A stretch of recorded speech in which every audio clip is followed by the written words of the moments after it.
안녕하세요. 오늘의 데일리 뉴스레터에 오신 것을 환영합니다. 1. 중국과 파키스탄 해군 간의 협정. 2. 미군 교관 700명 교체 사업. 3. 바이든 대통령이 방한한 이유는? 한번 진실을 알아봅시다. 2021년 7월 중국과 파키스탄이 상하이 앞바다에서 중국산 군함을 이용한 합동 해상훈련을 실시했습니다. 류원성 중국인민해방군 해군 대변인은 중국 관영 중앙시 TV를 통해 중국과 파키스탄 해군이 합의한 내용에 따라 상하이 앞바다 해상과 상공에서 합동 해상훈련인 시 가디언즈 2를 실시한다고 밝혔습니다. 이후 상하이 우승항에서 실시한 해상훈련에서는 중국 해군 호위함 샹타호, 소형 호위함 서저호, 종합보급 함 첸다오호, 잠수함 1대, 전투기 2대와 파키스탄이 중국에서 인도받은 호위함, 타이무르호 등이 참여했습니다.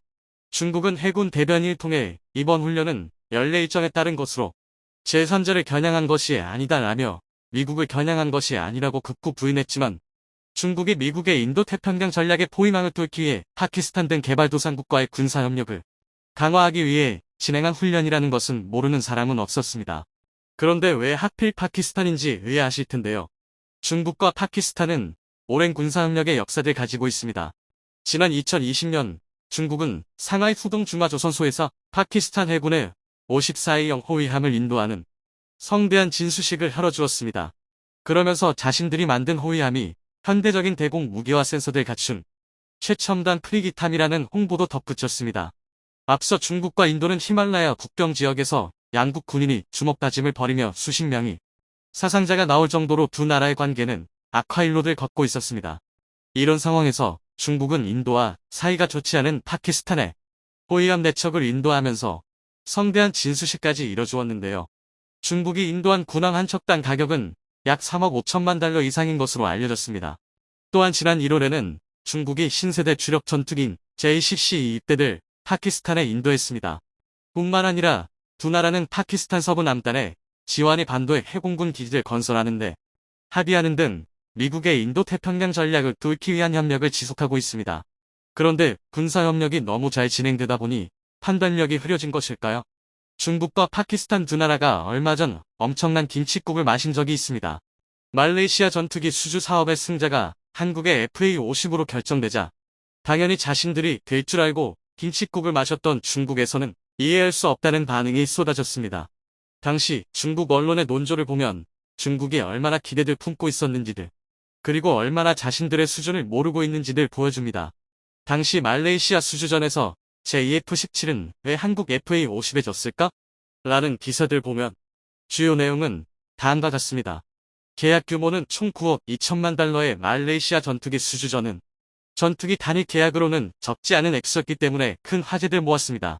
당시 수주전에는 한국 FA-50 이외에도 인도의 엘카와 4.5세대 초기형에 속하는 그리펜, 체코의 L-39NG 고등훈련기, 러시아의 야크-130, 이탈리아의 M346 등이 경쟁을 벌였습니다.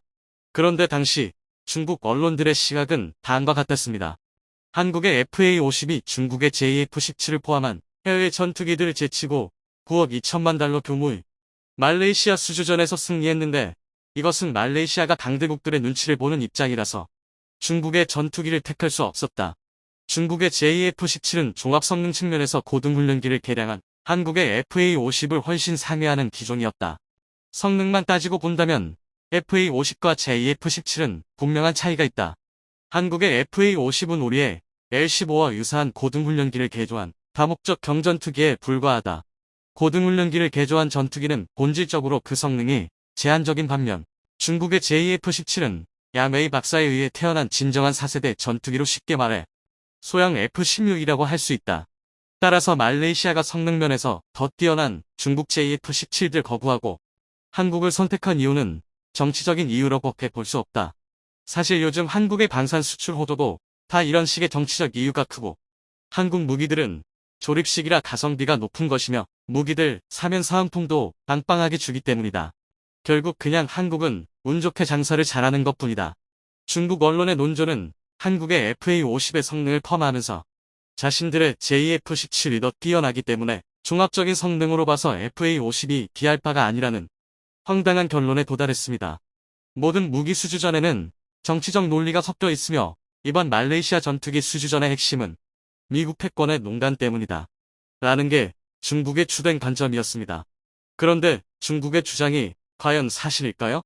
성능이나 품질은 중국산이 앞서는데 오로지 국제 정치적인 이유 때문에 한국산 전투기가 수주에 성공한 것이 맞는지 의구심이 듭니다.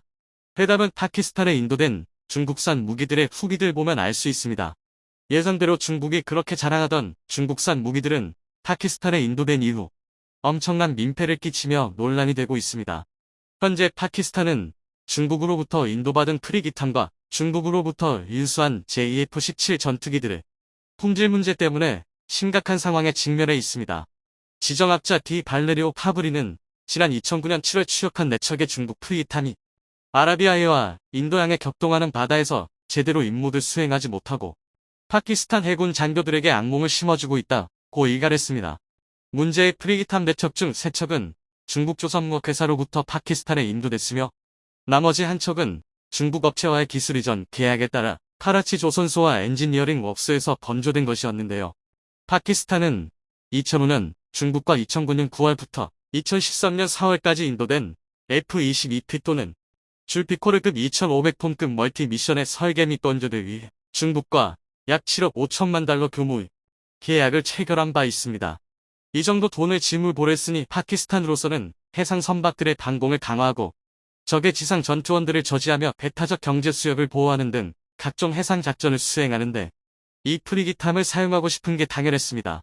하지만 중국산 프리기탐에서는 미사일 시스템 탑재 영상장치, 표시장치 결함이 발견됐고 이 결함으로 인해 목표물을 고정시킬 수 없었습니다. 당연히 미사일을 정확히 맞출 수 없었습니다. 이 밖에도 결함은 한두 가지가 아니었습니다. 검색 및 추적 레이더는 고출력 전송 중에 결함을 보여 운영 효율성이 크게 저하되었고 몇몇 센서는 결함 때문에 아예 폐기되어야 했습니다. 가장 심각한 문제는 주엔진이었습니다. 4개의 디젤 엔진이 프리기탐에 동력을 공급했는데 중국 프리기탐 엔진의 속도는 너무 낮았습니다. 엔진 크랭크 케이스와 라이너에서 높은 수준의 열화가 발견되었으며 이는 선박 내 냉각수 장치를 손상시켰습니다. 중국산 프리기탐뿐 아니라 중국과 파키스탄이 공동 개발했다는 전투기 JF-17 역시 성능이 떨어지기는 마찬가지였습니다. 1999년 파키스탄과 중국은 JF-17 썬더를 공동으로 개발하고 생산하기로 합의했습니다. 물론 비용도 두 나라가 개별 분담하기로 했습니다. 파키스탄은 중국의 JF-17 수-30MKI, 미그-29, 미라주 2000과 동등할 것이라고 믿었습니다. 하지만 2019년 2월 27일 인도 공군이 파키스탄 테러단체를 겨냥한 보복을 시도하는 동안 중국으로부터 인도받은 JF-17은 미라주 2000과 수-30을 상대로 너무나 저조한 성능을 보였습니다. 2019년 당시 인도의 전투기들이 효과적인 공격을 펼친 데 반해 JF-17은 모든 살포리 연장 키트, 폭탄이 목표물을 타격하지 못하는 등 실망만을 안겨주었습니다. 당시 파키스탄에서는 JF-17이야말로 F-16 다음으로 가장 우수한 파키스탄 공군의 전투기로 선전되었었는데 모든 게 참으로 민망해지는 순간이었습니다. 중국과 파키스탄이 공동 개발한 JF-17은 한마디로 실패작이었던 것입니다. 결국 저가의 경량 전투기로서 JF-17 썬더는 높은 운용비 및 유지비로 인해 파키스탄에 부채만 남기게 되었을 뿐입니다. 이것만 봐도 JF-17이 성능면에서 FA-50보다 훨씬 우수하다는 중국 언론들의 주장은 한마디로 대단한 착각이라는 사실을 알 수 있습니다. FA-50의 우수성은 말레이시아 전투기 수주 사업에서 1조 2억 원 규모의 수출 계약을 따낸 이후에도 폴란드의 마음을 사로잡은 데요. 미국 시장까지 넘보는 것만 봐도 알 수 있습니다. 한국 항공우주산업은 작년 9월 폴란드와 48대 약 4조 원대의 수출 대박을 터뜨렸고 6월 7일 드디어 수출용 1억 1을 첫 출고했습니다. 불과 8달 만에 첫 출고를 하는 신기록을 세운 것입니다. 한국은 FA-50 12대를 솔해 하반기까지 우선 납품할 계획인데요. FA-50은 이제 말레이시아와 폴란드, 유럽을 넘어 록히드 마틴과 손잡고 최대 700대로 예상되는 미 군용 훈련기 교체 사업에 참여해 사상 처음으로 미국 시장 진출을 노리고 있습니다. 미국의 조 바이든 대통령의 한국 방문으로 중국과 일본은 적지 않은 충격을 받았습니다. 바이든 대통령이 일본보다 한국을 먼저 찾은 이유가 밝혀지면서 일본의 언론들이 격양된 반응을 보이고 있는 상황인데요. 대중국 정책에서도 한국은 완전히 다른 모습을 보이며 미국이 제안한 쿼드에 한국이 협력한다는 의사표현을 하자 중국이 분노하고 있습니다. 특히 한국에 대해 중국은 제2의 사드 보복이 있을 것이라 경고하고 있으며 경제적, 군사적 보복을 예고한 상태입니다. 이에 한국은 중국과 북한으로부터 한반도 방어의 마지막 퍼즐이 완성됐음을 알리는 무기 시험 영상을 공개한 것과 동시에 미국 현지에서 찍힌 한글이 새겨진 항공기가 유출돼 화제가 되고 있는데 자세하게 알아보겠습니다. 웃음소리로 가득했던 한미 정상회담. 이 둘의 만남은 동북아시아의 새로운 기류를 몰고 왔습니다. 특히 이번 조 바이든 대통령의 방한은 그가 취임 이후 아시아 국가를 처음 방문하는 것이기에 전 세계에 이목이 집중됐는데요. 이 때문에 일본 매체들은 바이든 대통령이 일본보다 한국을 먼저 방문한 것에 대해서 미국이 일본보다 한국을 더 우선시하는 동맹으로 생각하고 있다며 당황한 기색의 기사들을 쏟아내고 있습니다. 일본교도 신문은 한국 방문, 일본보다 앞서 평가한 미국 대통령, 새한국 정부의 기대라는 제목의 글을 게재했습니다. 매체는 역대 미국 대통령이 취임 후 아시아 순방에서 항상 일본을 먼저 방문했는데 이번엔 한국을 먼저 찾았다는 것에 이례적인 행보라고 전하고 있는데요. 극우 성향을 가지고 있는 상케이 신문 또한 한국의 대통령이 정식으로 취임한 지 10일 만에 미국 대통령이 한국을 방문했다며 이는 역대 미국 대통령이 한국을 방문했을 때에 비해 가장 빠른 한미 정상회담이라고 평가하고 있습니다. 이에 대해 영국 BBC는 바이든 대통령이 일본보다 한국을 먼저 방문한 이유에 대해 대서특필하자 일본은 완전 난리가 났습니다. BBC는 한국을 아시아에서 경제안보 및 군사안보에 있어 일본보다 우선시된다고 설명하고 있는데요. 특히 바이든 대통령이 어떤 일정보다 한국 현충원을 먼저 찾는 행보를 보인 것에 대한 해석을 내놓았는데 이는 과거 한국과 미국이 자유민주주의 수호를 함께한 역사를 되짚는 것이라며 한미 동맹이 더욱 강화하기 위한 의사를 표시한 것이라 설명하고 있습니다. 또한 매체는 바이든 대통령이 평택에 위치한 삼성 공장을 찾은 것에 대한 평가를 내놓았는데 미국이 중국과 글로벌 공급 망패권을 다투는 상황에서 미국이 동맹국 중심으로 반도체 공급망 재편에 주력하고 있어 한국이 미국의 경제정책에 가장 중요한 역할을 하고 있다고 전하고 있습니다.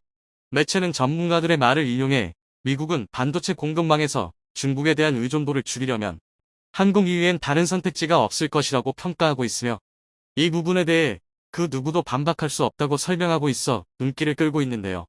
일본은 자신들이 미국의 전략에서 2순위로 밀리고 있다는 것에 큰 충격에 빠졌습니다. 바이든 대통령이 제2차 세계대전 때의 문제에 대해서 한국 정부를 지지했을 경우 일본 정부는 즉각 비핵화 상원칙을 폐지하고 무기 수출을 완화하는 등 구체적인 행동에 나서야 합니다. 일본의 군사산업을 활성화하고 미국이 없어도 일본을 지키겠다는 자세를 기시다 정부에서 보고 싶어요. 정보를 취급하는 것을 생각하면 맨 뒤에 얻은 정보를 포함해서 이야기하는 것이 좋아요. 앞에서 먼저 회담을 진행하면 뒤쪽 정보가 없는 상태에서 회담이 진행되기 때문이죠. 예를 들면 일본과의 회담에서 한국은 이렇게 말하고 있는데라면서 말이죠. 바이든이 일본을 우습게 보고 있는 자세가 드러났다. 우선 한국과 국교 단절을 들이내고 바이든에게 선물을 넘기는 것이 어떨까? 분명 미국이 기뻐할 것이다 라는 반응을 보이며 현실을 부정 중입니다. 특히 이번 바이든 대통령의 방안에는 미국이 한국에 특별한 제안을 하기 위한 것으로 드러났는데요. 바이든 대통령은 일본에서 열릴 쿼드회의 전에 한국을 쿼드에 가입시켜 회의에 동참시키고자 한 의도도 있다고 전문가들은 보고 있습니다.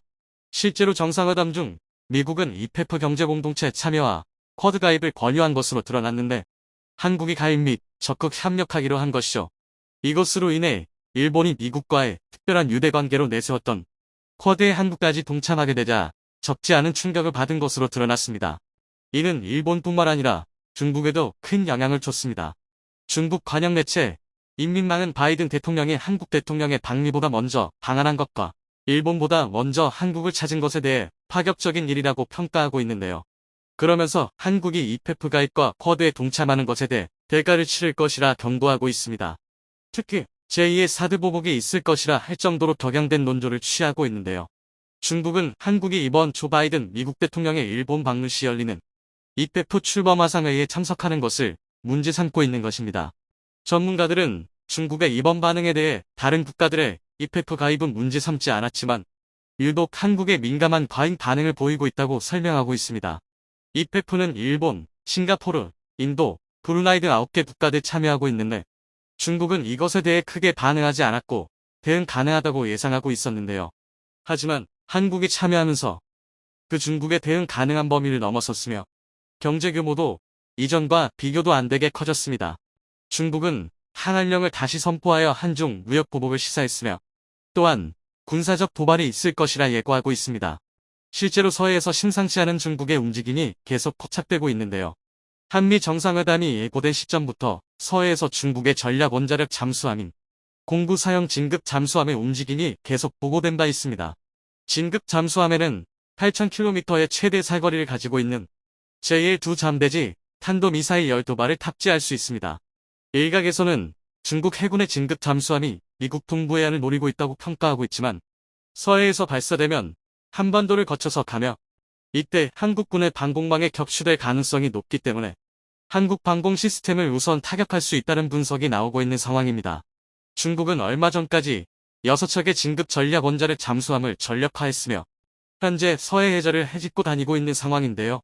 이미 중국은 한국의 한국도 까불면 우크라이나 꼴 된다고 경고한 상태이기에 중국은 이번 한미 정상회담 이후로 자국 핵잠수함을 이용해 한국 압박 수위를 높일 것으로 예측되고 있습니다. 그런데 최근 한국 정부가 공개한 무기 시험 평가 영상과 미국에서 찍힌 한 장의 사진이 중국을 긴장하게 만들고 있습니다. 얼마 전 국방기술품 질원이 공개한 30초가량의 영상이 주목을 받고 있는데요. 영상에서는 바다 한가운데 가상표적이 떠있는 상태에서 갑자기 10m까지 오르는 물기둥에 의해 부포가 박살나는 영상이었습니다. 이는 항모킬레라는 별명을 가진 한국의 범상어 중어를 실사격 영상이었는데요. 1800톤 손원 1급 잠수함과 3000톤 도산 안창호급에서 실제 발사된 범상어 어뢰는 항모킬러라는 별명답게 엄청난 위력을 뽐냈습니다. 10m까지 떠오른 물기둥에 항모가 맞게 되면 항모 가운데가 공중으로 뜨게 되며 그때 여러가지 물리역학이 발생해 항모를 반으로 쪼개버립니다. 그 위력을 본 참관인들은 탄성을 자아냈다고 전해지는데요. 그런데 참관인들을 더 놀라게 만든 것은 따로 있었습니다. 바로 정확도와 명중률이었습니다. 성능평가 시험에서 수차례 범상어 중어뢰 발사 시험이 있었는데 발사 때마다 표적을 명중시켜 100% 명중률을 보였는데요. 100% 명중률이 가능했던 이유는 범상어 중어뢰가 유선 유도 방식을 채택하고 있기 때문이다. 유선 유도 방식은 어뢰와 잠수함을 유선으로 연결해 전투 체계를 통해 어뢰의 침로, 속력, 심도 등을 조정해서 목표하는 표적으로 직접 유도할 수 있는데요.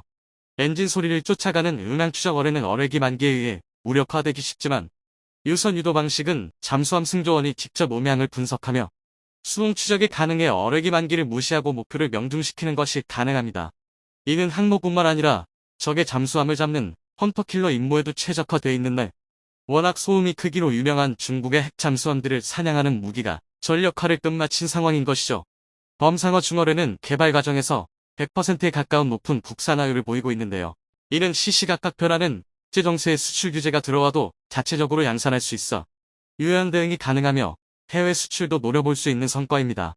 장봉기 기품원 유도탄 핵센터장은 장보고 II급 잠수함뿐만 아니라 최신의 장보고 I급 잠수함에서도 사격 시험을 성공적으로 마쳐보니 플랫폼별 국내 유도무기 검증 방향에도 좋은 지표가 될 것이라고 평가하고 있습니다. 문제는 넓은 서해 바다에 중국의 잠수함이 어디에 있는지 전부 감시하기가 힘들다는 것인데요. 그런데 최근 미국에서 찍힌 한 장의 사진으로 그 해결책이 생겼습니다. 얼마 전 미국 시애틀에 위치한 보잉 항공기 생산 공장에서 한글이 박힌 항공기 사진이 유출돼 화제를 모으고 있습니다. 유출된 사진에는 완성된 항공기가 있고 그 항공기 뒷부분에는 한글로 해군이라는 글자가 박혀 있었는데요. 그 사진은 한국 해군의 PAJ 포세이돈 대잠 촉객기 사진이었으며 시애틀 렌튼 공항에서 첫 시험 비행을 성공적으로 마친 후 보잉 공장으로 이동했을 때 찍힌 사진이었습니다. 특히 인상 깊었던 것은 꼬리 날개에 해군 61전대의 부대 마크가 칠해져 있어 한국으로 인도가 임박했음을 시사했습니다. 포세이돈은 현존 최강의 대잠 촉객기이며 잠수함 킬러로도 유명한데요. 뛰어난 정확도를 지닌 음파 탐지기와 탐지거리 400km 해역을 감시할 수 있는 이사 레이더가 탑재됐다는 것이 특징입니다.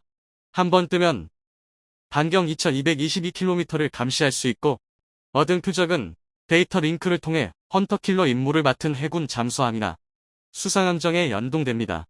이는 한국 범상어 중어뢰와 만나 엄청난 시너지 효과를 가져올 것으로 평가됩니다. 중국의 핵잠수함으로 한반도를 위협하고 있지만 한국 해군이 중국 핵잠을 SLBM 발사 전에 발견 및 침몰시키는 계획 구상을 가지고 있어 중국의 한국 압박에 빨간불이 들어온 상태인데요. 중국의 한국 압박 카드가 완전히 무용지물된 상황에서 멈추지 않고 계속 나아가는 한국의 박수를 보냅니다. 대만의 한 군사 전문 유튜버가 한국이 신형 호위함을 진수했다는 소식을 듣고 그렇다면 동아시아 최강의 호위함은 무엇인지 동아시아 4개국의 최신의 호위함들을 비교하는 영상을 올려 화제가 되고 있습니다. 해당 영상에서는 가장 우수한 호위함으로 알려진 한국의 최신의 호위함 중남급과 일본의 모가미급 호위함을 중점으로 비교 분석했는데요. 과연 대만 군사 전문가가 결론 내린 동아시아 최강의 호위함은 무엇일지 함께 살펴보도록 하겠습니다. 한국과 일본은 대형 구축함, 잠수함 부대와 경영항공모함 이외에도 다목적 호위함의 건설에 매우 관심을 가지고 있습니다. 지난 4월 10일 한국 해군 FFX I형 호위함의 첫 번째 함선인 충남이 한국 현대중공업 그룹 울산 조선소에서 공식적으로 진수되었는데요. 충남함은 시운전 테스트를 거친 후 내년 12월 말에 군에 인도될 예정입니다. 또한 3월 7일에는 일본의 호위함 비쿠마호가 전달되어 복무를 시작했습니다. 이는 모가미급 다목적 호위함의 네 번째 함선입니다. 이 일본의 최신의 호위함은 가성비가 뛰어난 함정으로 주력 구축함의 기능을 대부분 갖추고 있습니다. 한편 한국의 FFX 호위함은 3차까지 발전되었는데요. 충남함은 3차의 첫 번째 함선으로서 성능이 크게 향상되었습니다. 오늘은 동아시아의 두 가지 최신의 호위함에 대해 이야기해 보겠습니다. 한국의 FFX 조선 계획은 최강 호위함으로 알려져 있습니다. 한국과 일본은 중국과 대만에 인접한 위치에 있으며 현재 대만 해협의 위기를 심각하게 인식하고 있습니다. 대만 해협에서 충돌이 발생하면 일본과 한국은 이 문제에서 살이지 못할 것입니다. 일본과 한국은 이 문제에서 살이지 못할 것입니다. 시진핑을 설득할 수 없다면 자신의 군비를 강화하는 수밖에 없습니다. 자신의 군비를 강화하는 수밖에 없습니다. 전투 능력을 향상시키고 중국 공산당이 가볍게 행동하지 못하도록 해야 합니다. 여러 국내의 분석가들은 2030년이 지나기 전에 중국이 대만을 침공할 가능성이 높다고 예측하고 있습니다. 양안 전쟁이 발발할 경우 한국이 참전하지 않더라도 아시아의 해상 무역이 완전히 차단되면서 막대한 경제적 피해를 입을 수 있기 때문에 중국이 전쟁을 일으킬 엄두를 내지 못하도록 한일 모두 해군력을 강화하는 데 힘을 쏟고 있는 상황입니다. FFX 사업의 세 번째 배치함인 충남함은 차세대 한국형 이지스함의 건조에 앞서 한국의 최신 군함 건조 기술이 총 집합된 일종의 테스트함이라고 할 수 있습니다. 때문에 기존 호위함에서는 찾아볼 수 없었던 장비와 시스템이 탑재되었죠. 충남함 호위함의 동력 시스템은 대구급의 디젤 전기 하이브리드 시스템을 유지합니다. 동시에 선체 크기가 더 크며 원양항의 성능이 향상되었습니다. 충남함은 길이 129m의 폭은 14.8m, 높이는 38.9m입니다. 표준 배수량은 3,500톤이며 완제 배수량은 4,300톤입니다. 총 120명의 승무원이 탑승할 수 있습니다. 이 함선은 롤스로이스의 MT-30 가스터빈 엔진 1대, 2대의 M2 디젤 엔진, 그리고 2대의 레오나르도의 전자, 유도, 저속 추진 전동기를 장착하고 있습니다. 최고 속력은 30노트이며 순항 속력은 15노트입니다. 18노트로 계산한 연속 항해 거리는 4,500캐리입니다. 충남함은 비록 호위함이지만 탐지 장비와 작전 시스템, 무장 모두 잘 갖추어져 있습니다. 조금은 작은 배에 큰 포를 장착한 느낌도 듭니다. 충남함은 하나그룹이 유럽타레즈 그룹과 공동으로 개발한 듀얼밴드 능동 위상 배열 레이더를 탑재하고 있습니다. SX 2개의 밴드는 공통 초점 안테나를 사용하며 고정된 사면 배열로 배치되어 있습니다. 이 레이더는 450km 이상 떨어진 공중 목표를 탐지할 수 있습니다. 각 배열 위에는 인문 적외선 탐색 및 추적 장치 어치도 있습니다. 충남함 호위함은 하나에서 설계한 해군 작전 시스템을 적용하였으며 베이스라인 3.0 버전으로 추정됩니다. 가상화 기술을 통해 통합 및 공유 프로세서를 활용하여 고성능 컴퓨팅을 통해 데이터를 통합하고 레이더와 광전자 센서의 정보를 통합합니다. 차세대 호위함인 충남함에는 국내 개발에 성공한 레이더를 주축으로 한국형 이지스 시스템이 최초로 탑재되어 뛰어난 수준의 탐색 및 추적 능력을 갖추고 있습니다.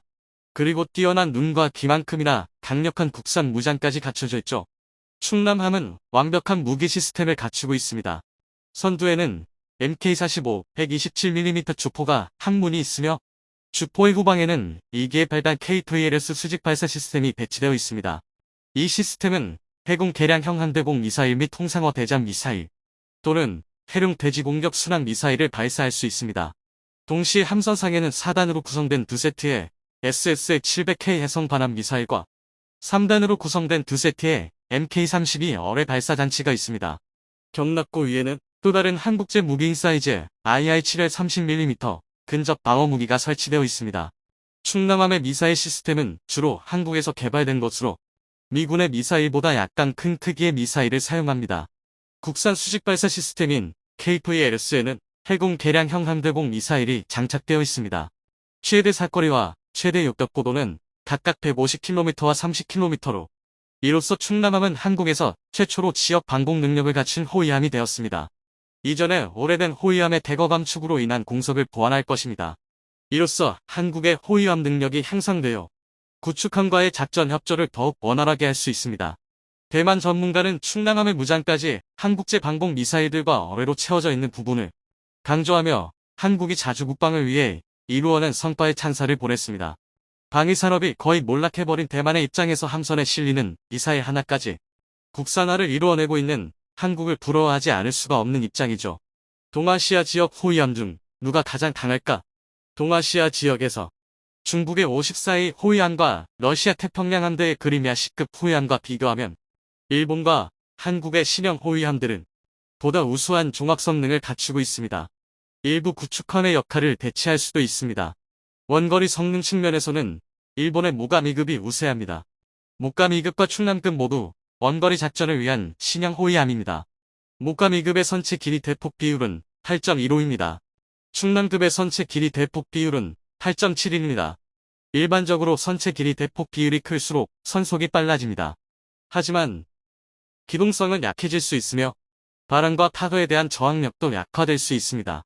중국의 54의 호위함은 만재 배수량이 4,000톤 이상이며 한국의 충남급과 비슷합니다. 하지만 디젤 동력을 사용하며 최대 선속은 28노트를 넘지 않습니다. 일본과 한국의 호위함들보다 항해 속력이 떨어집니다. 한중해가 같은 조선 대국과 비교할 때 러시아는 대형 함선 건조 능력이 부족합니다. 그리미아 C급 호위함의 배수량은 2,000톤 이상이 되지 않아 경량 호위함에 해당합니다. 최고 선속은 27노트로 원거리 항해 성능이 더욱 부족합니다. 또한 현재 한 척만 운용 중이며 앞으로 추가 운용될 가능성은 매우 어렵습니다. 대공방어 능력에서는 충남급이 더 우수합니다. 모가 2급과 충남급 모두 이중밴드 능동 위상 배열 레이더를 갖추고 있습니다. 모가 2급의 OPY 다기능 레이더는 더 많은 대상을 추적하고 감시할 수 있습니다. 두 종류의 레이더의 지원으로 한국과 일본의 군함은 더 강력한 다목표 전투 능력을 갖추고 있으며 포화 공격에 대한 대응 능력이 뛰어납니다. 54E의 초기형은 여전히 빙반정판 레이더 복제 모델을 해상 대공 탐색 레이더로 사용하고 있습니다. 성능은 이중밴드 능동 위상 배열 레이더에 비해 여러 단계 떨어집니다. 아울러 충남급의 KVLS 발사관은 쿼드팩 방식을 사용할 수 있으며 해군 대공 미사일을 장착하여 포화 공격에 대한 대응 능력을 갖추고 있습니다. 충남함은 임무 다양성에서 우위를 갖고 있습니다. 타격 측면에서는 충남급만이 대륙 타격 능력을 갖고 있으며 다른 호위함선은 모두 대한 미사일을 장착하고 있습니다. 대잠 전투 측면에서는 일본과 한국 모두 대잠 전투 능력에 중점을 두고 있습니다. 두 호위함 모두 주동-수동 음파 탐지 시스템과 저주 파트롤링, 어뢰의 음파 탐지 시스템을 장착하며 대잠 미사일과 어뢰를 보유하고 있습니다. 전반적으로 동아시아 호위함 중 한국과 일본의 호위함이 중국과 러시아에 비해 압도적인 성능 우위를 차지하고 있다고 분석했는데요. 그리고 충남급과 모가 2급을 비교한 결과 기동성에서는 대등하고 탐색 성능에서는 모가 2급이 근소한 차이로 우위를 차지하고 대공 방어 능력과 타격 능력에 있어서는 충남급이 우위를 차지한다는 결론이 내려졌습니다. 본 영상을 본 대만 네티즌들은 한국과 일본을 부러워하면서도 이런 뛰어난 호위함들 대만은 절대 가질 수 없다는 사실에 분동을 터뜨렸는데요. 일본과 한국 호위함의 발전이 정말 부러워. 40년 전만 해도 한국과 해군과 조선 분야에서 견줄만 했었는데 최근 우리가 미국의 지원 없이 한국과 격차가 얼마나 커졌는지를 봐봐. 한국은 할 수 있고 대만은 할 수 없다. 대만과 한국의 조선 기술의 격차가 얼마나 큰지 알 수 있다. 한때 해군에 있어서는 아시아에서 손에 꼽히는 전력을 보유하고 강력한 조선 산업을 보유하고 있었던 대만이지만 지금에 와서는 완전히 몰락해버려 제대로 된 호위함 한 척 건조하기 어려운 실정입니다. 그래도 대만 해군의 부활을 꿈꾸며 경호의원건조 프로젝트를 진행하고 있었고 최근 대만의 신형 호위함 예상 스펙이 업데이트되었는데요. 그런데 벌써부터 문제들이 산더미처럼 터져나오고 있다고 합니다. 우선 신형 호위함에 탑재하기 위해 개발 중이던 대만산 이사 레이더가 부적격 판정을 받으며 결국 영국배 시스템즈에 이사 레이더를 수입해서 장착하기로 결정되었습니다. 소식통에 따르면 이전 폐사 레이더의 내부 설계를 그대로 사용하면서 전력 손실이 발생하는 문제가 생겼고, 이로 인해 고각에서 탐지 공백이 발생하는 레이더로선 치명적인 결함이 발생하고 말았다고 합니다. 문제 해결까지 향후 수년은 잡아먹을 것으로 예상되고 있어 하루가 급한 대만해군에선 결국 또다시 국산 이사 레이더 도입을 포기하고 수입하기로 결정한 것이죠. 게다가 이 신형 호위함의 무장은 말이 안 된다고 밖에 표현할 수 없는데요. 겨우 2,500톤급 경호 위함의 대만형시 RA인 해검과 펠롱스, XTR 102A 20mm 연장 RCWS 이문까지 사이즈 근접 방어 체계만 세 종류를 달겠다는 어처구니 없는 설계안을 내놓은 것입니다. 여기에 각종 대함, 대전 무장들까지 추가해줘. 이를 본 군사 전문가들은 배 체급에 절대 다 실을 수 없는 과도한 무장이라며 함선의 내부 공간 확보가 거의 불가능할 것이라고 지적하고 있습니다. 또한 승조원은 겨우 85명이 탑승할 예정인데 겨우 2년으로 이 많은 종류의 무장 시스템을 다 관리하는 것은 말이 되지 않죠. 신형 호위함이 복합 추진 시스템을 도입해놓고서도 항속거리가 12노트 기준 2000해리밖에 되지 않아 의문을 자아냈었는데 이 과도한 무장이 그 원인이었던 것입니다. 사실상 설계 단계에서부터 실패한 무기가 될 것이 뻔히 보이는 상황입니다. 대만은 군함 건조 능력을 사실상 상실했었기에 중국의 위협이 코앞에 닥친 지금 부랴부랴 움직이고 있으니 잘 만들 수 있을 리가 없었던 것이죠. 과거 1980년대 대만은 한국의 울산급 호위함을 도입하며 대만 군함 건조 기술을 일신할 수 있는 기회가 있었는데요. 당시 프랑스의 로비와 대만의 방산비리, 은근히 얕잡 아보고 있었던 한국에서 군함을 도입해야겠냐는 알랭한 자존심 등 여러가지 요인들로 결국 한국 대신 프랑스가 선택받았습니다. 그리고 그 결과 군함 건조 기술 이전도 물 건너갔고 지나치게 높은 가격과 도입 과정에서 방산 비리가 들통나는 바람에 대만의 건함 사업 전체가 무너져버리는 대참사로 이어지고 말았습니다. 결국 30년 넘게 지난 오늘에도 대만이 제대로 된 호위함 하나 건조하지 못하고 있는 원인이 되었죠. 이 사건을 알고 있는 대만 네티즌들은 당시 정부의 어리석은 선택을 비난하며 한국을 부러워하고 있지만 한 번 놓친 기회는 다시 돌아오지 않습니다. 지금까지 동아시아 최강의 호위함이라는 명예를 대한민국의 충남함이 차지했다는 소식 알아봤는데요. 충남함의 뒤를 이어 건조될 한국형 차세대 이지스함 KDDX와 보람의 함재기를 탑재한 중형 항공모함까지 완성되어 진정한 대항해군으로 거듭날 대한민국 해군의 미래를 고대해봅니다.